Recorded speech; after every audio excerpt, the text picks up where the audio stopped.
The reason why we hate failure, it's not because we don't like failure, because we don't like pain. Pag hindi ka natuto, inulit mo ulit, pasensya na, ang tawag sa iyo ay BOBO, katulad ko. Kapatid, hindi aksidente na pinapanood mo tong video na ito.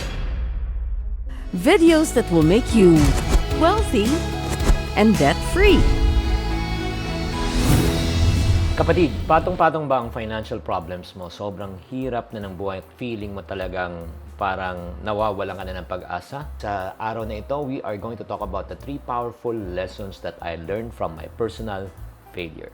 Hi there, this is Chinky Tan, your pambansang wealth coach. I'm really so excited today because I'm gonna share with you my personal stories, lessons, and insight from my own failure. And I discovered how failure can really contribute to success. Okay, kaya you're in for a treat, pero bago natin pag-usapan yan, I encourage you to hit the, syempre, subscribe button.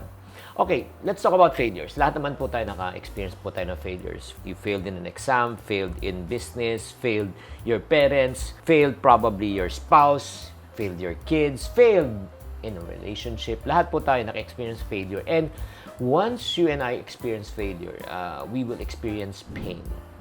And the reason why we hate failure, it's not because we don't like failure, because we don't like pain. Masakit. Masakit na bumagsak, masakit na ma-reject, masakit na hindi mangyari ang plano mo. Tama, pinagpaguran mo siya. Nakaka-frustrate. And yours truly, number 1, failure. Okay, pag-usapan natin. I never finished a formal degree. So technically, when yung mga peers ko, alam na talagang, syempre, may disadvantage ako. Okay, let's talk about academics. I failed grade 6 4 times. I mastered it. So, baka nagtataka kayo. For some people, no, hindi na kayo nagtataka. Pero for the first timer, yes, I failed grade 6 4 times. I failed in business. Yes, I lost millions in an opportunity in a business. But one thing that I've learned from failure is this. Sulat nyo na. Number 1 is you should learn from your failure. Ito yung first powerful lesson that I've learned. Because if you did not learn from your failure, it's just a big mistake. And once you commit a mistake, if you don't learn from it, you are bound to make the same mistake again. There was one time, actually, in our company, in our organization, there was one person who cost me 700,000 pesos. When I say 700,000, he made a bad mistake and nawalan yung company namin na 700,000 pesos. That's a lot of money. So, nag-usap-usap kami and then somebody then suggested, I think we should remove this person. Tanggalin na natin because it costs us a lot of money. And ako, thinking about it, number 1, sinadya ba niya? Hindi. Intentional? Hindi. Number 3, pinakit ba niya? Hindi. Okay, it's just probably the lack of experience or probably neglect. So, sinabi ko, okay, this is what we're going to do. We're going to talk to him. And then number 2, we are going to tell him how it costs us. And then number 3, we are not going to remove him. Nashock yung mga kasama ko, ha? Ba't di natin tatanggalin? Kasi nga, you know what? I just paid 700,000 pesos for him to learn a good lesson. So, kung gagawin ko, tatanggalin ko siya, tapos lilipat siya sa kumpanyang iba, ang mangyayari niyan, makikinabang yung kumpanya from my 700,000 loss. Nakigets nyo? So, embrace failure as an opportunity for you to grow and learn. Ang gusto kong gawin mo ngayon, kahit nasaan ka, nagkamali ka, I want you to get a piece of paper and a ball pen. I want you to write down all of the failures that you have committed. So, mga failures mo, sulat mo. I failed grade 6, I failed in a business, I failed in an investment, I failed in sales, I failed in ganyan. Sulat mo lahat ng mga failures mo. And then number 2, lessons that you learn. Sulat mo, lessons. Kanyari, I lost money because nagpautang ako. Lessons learned. Wag nang magtiwala sa mga taong hindi pwedeng pagkatiwalaan. Or if not, wag nang magpautang ulit para hindi ka na mahirapan. Sulat mo, okay? Once nasulat mo na yung mga lessons learned, yan na yung guidelines mo. Huwag mo nang ulitin. Okay? Kasi pag hindi ka natuto, inulit mo ulit, pasensya na, ang tawag sa iyo ay BOBO, katulad ko. Oh.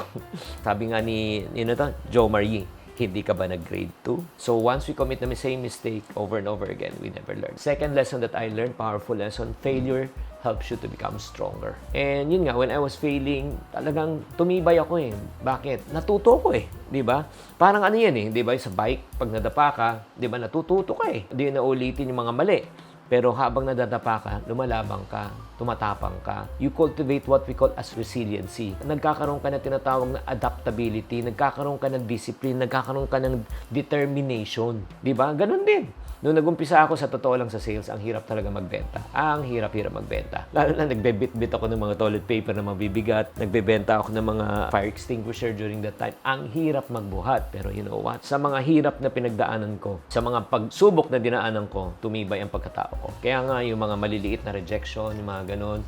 Minsan may mga bashers tayo. Ay, kasama na yan. Sometimes I eat rejection for breakfast, bashers for lunch, and failures for dinner. Kaya sanayan lang yan. Kaya ikaw, kung medyo balat sibuyas ka, nagiging emotional ka, tuwing ikaw ay nare-reject, nako, maniwala ka. Kailangan tatandaan mo, ito ay pampatibay. May kasabihan nga, what doesn't kill you won't hurt you. It will make you just stronger. Third lesson that I've learned from failure is this: failure forces you to be resourceful. Di ba, kung nawalan ka na ng pera, naubos na yung pera mo, nalugi ka na, di ba, anong gagawin mo? Di ba? Just like when I lost everything, di ba? Wala akong kapera-pera na, ubos na. So, ano nangyari ko? Naging madiskarte ako. I can still remember, nung year 2000 nga, wala na ako kapera-pera. Because nag-transition ako ng business, nagsara yung isang negosyo. Ang ginawa ko po, I had a good idea and I just borrowed some money from a friend to be part of the company. So, naging financial partner siya. Kami naman industrial partner. To cut the long story short, from zero, in 1 year, we sold 250 million. Yes. Na-recover niya yung investment niya in 3 months or 6 months. Grabe talaga, no? Kaya nga, I just want to encourage you. Pag ikaw may pinagdadaanan ka, maintain a positive attitude despite of the setbacks. Apply the lessons that you learned and try to improve, try to change, try to adapt. Kaya, ayun ako mga friendship, use your failure as a stepping stone to what you want to achieve in life. So, that's what I did. I used my experience to inspire and guide other people right now in my journey. You know what I did? I used my pain and my scars and turned them into stars. Turned my pain right now before into other people's gain. Again, 3 powerful lessons that I've learned from failure. Number 1, failure, learn from it. Number 2, it helps you to become stronger. Number 3, it helps you to become more resourceful. Kaya nga, ito lang pag ikaw nag-fail ka, kapatid, it's not the dead end. The more failure, the more chances of winning. So, see poster and print ad for details. So, tatandaan mo, kailangan magbago na yung attitude mo. Huwag kang mawawalan at masisiraan ng loob. Kapatid, hindi aksidente na pinapanood mo tong video na ito. Maniwala ka. Magtiwala ka lang sa ginagawa mo, magtiwala ka lang sa proseso, magtiwala ka lang kay Lord, manalig ka lang kay Lord. And darating araw, babalikan mo tong video na ito at magpapasalamat ka sa akin. Tama si Chinky. Ang daming palang leksyon ang natututunan sa pagkabigo. If you do like this video, do me a favor. Please comment naman kayo sa comment section. What do you like? What did you learn? And then please, cut-paste this video and share with someone who's going through tough times and challenges. Tatandaan, tamang karunungan, tamang disiplina po ang susi sa pagyaman.